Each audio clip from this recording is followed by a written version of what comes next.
Everybody with me? So that's what I mean by trust. And so, but sometimes we become uncoachable, even with the people that we know have an interest in helping us.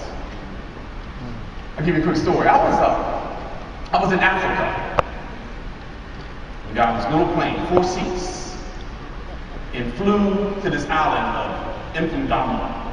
Now, Infantamo is an island that sits in Lake Victoria. Lake Victoria, by the way, is the largest lake in Africa, the second largest lake in the world. Of course, first is Lake Superior. I was geography major too. Anyway, that's so bad. So we flew. Now watch this.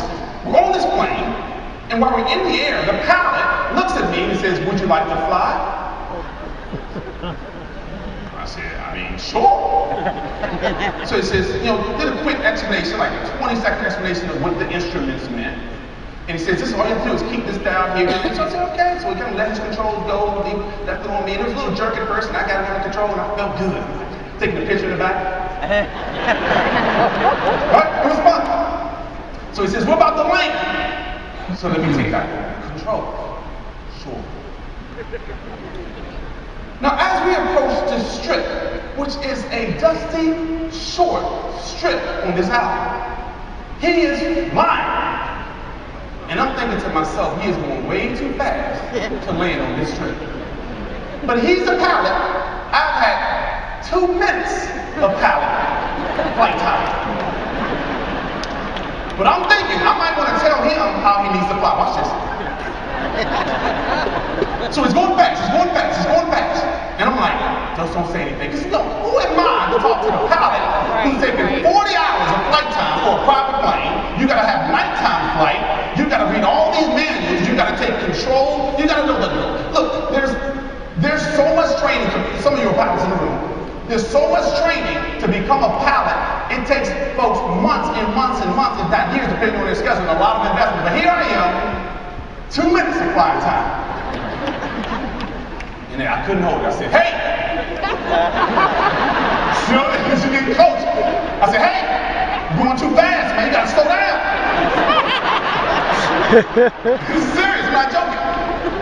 He said, calm down. He said, the first run around, we scare the animals off the landing, this lane. Then we come back and land on the strip. Okay, watch this. So we swoop down, and sure enough, animals just running all over the place. I'm like, this is amazing. But he already knew. But me, I've been in for 2 minutes of my flying time. Watch this. And so we go back and we land safely. But guess what? There are folks in here like that right now. You came to one convention. You've been to convention one time. That's like me going to 1 day of flight school. And I'm supposed to know everything. And all I'm saying is be careful, because there's a lot of information shared here today. Would you agree? Yes. And we go home and we know it all now. And so all of a sudden we become experts. And I know we have tools, but third party is still more important than first party. Always.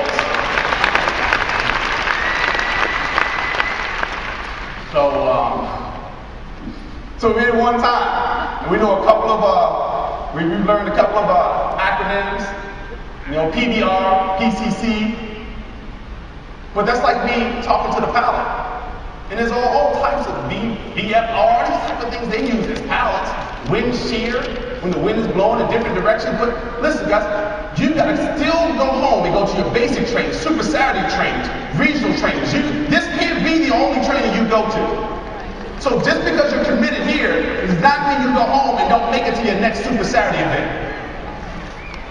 All right, you ain't gotta agree with me. Don't get happy right now. I don't care. Look, don't get mad, just get rich. You can be mad. Look, it's okay to be mad at me today as long as you go to your bank later on and cash your checks. That's what I want for you. So I'm gonna say some tough things. All right, I'm gonna get to my notes. All right. Let me do this. Let me go over this here. There's did you know that in our business, and the thing I love about our business is that it can grow exponentially. That means that, at my job, when I worked at the mall, they gave me like a 10-cent raise. No. I was actually excited about that. I was. People come to the mall and say, man, you make $7 an hour? I'm like, don't disrespect my cake, I make $7.10. I would talk about the change. Like he was keeping up with the inflation. That's how you should talk cake. But money. Right. For the translation.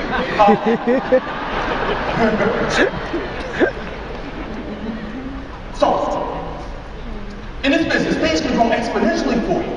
And I love that about our business because it doesn't matter where you come from right now. This is why I can look out in the crowd, and most of you I'm just getting to know. I don't know right now, I'm just getting to know you. But I'm excited for you because I know it doesn't matter where you sit right now and who you owe right now. I know that you can go to a place where you couldn't even afford to come and come back at the six-figure ring or the next year at the same time. I already know that because we got too many examples.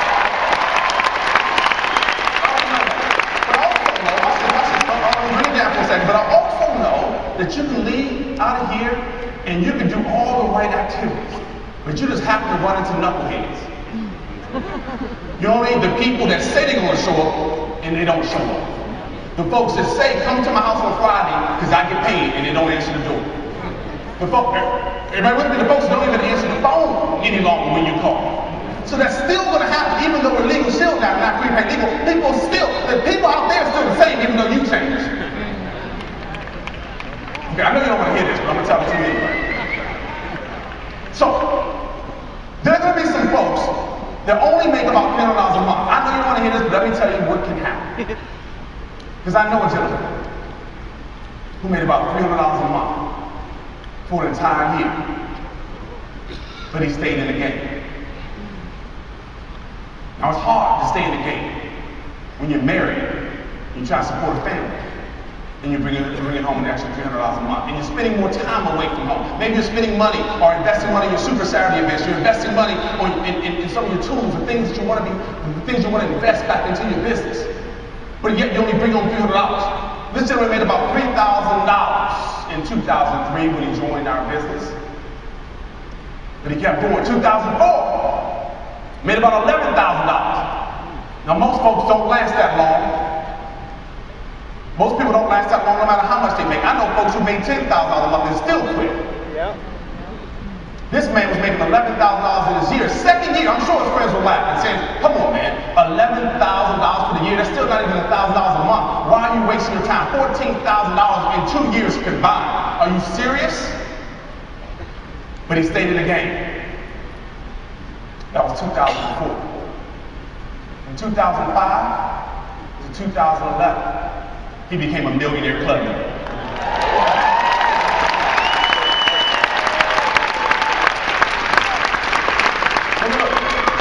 You add up that. You had 14,000 his first 2 years. And then from 2005 to now, the millionaire club, that's a lot, that's exponential growth. So somebody in the room right now is less than $1,000 a month, but doesn't mean you're not going to be $200,000 next year, because that's what happened for him. Watch this. Now, it's one thing when you say, well, that's, maybe he was good at talking. Maybe he knew a whole lot of folks. Maybe he was just special. What about when you grow up like this in a hut? Out of an island called Tonga, third world country, because that's where he's come from. And your father works hard. He said, one day I'm going to get us out of this place. And one day we're going to go to America, the land of the free. And he brings his family there, first day in America. Didn't even have a shirt. Or even he couldn't fit one, that's sure. But he couldn't speak English. So he decides, I'm going to play football.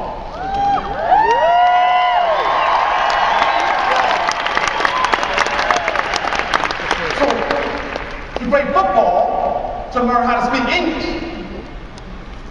So he learned how to speak English by playing football. Played professional football for about 7 years.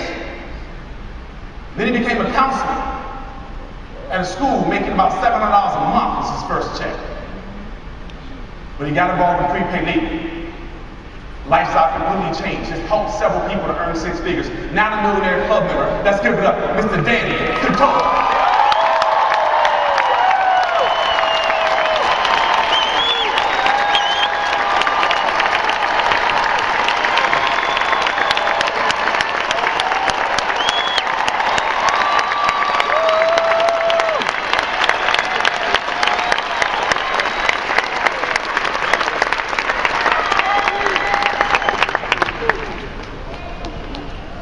So things can change, am I right? Things can change. My first event, we stayed in a room with a lot of guys because we had the hotel rate down. We kept adding folks so we got down to $17 a night. I'm so serious right now.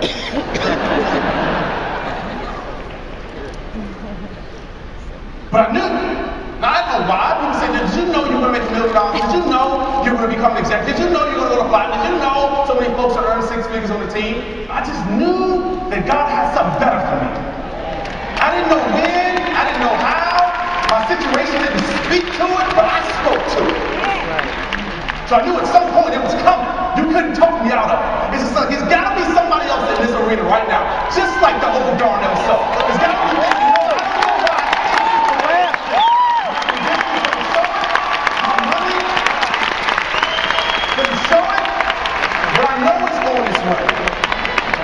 And somehow, my purpose, the thing I thought I was called to do, was inextricably woven into my soul. You couldn't separate the two of us like a compound. And it was something, I felt it when I worked at the mall. I felt like I was dissatisfied. I felt like it was something else I was supposed to do. I didn't know if it was prepaid legal or legal shield. I just knew it was something else I was supposed to do. And some of you feel that, you know you feel that. And maybe you don't know what it is, but you know you're sick and tired of having someone else determine your destination.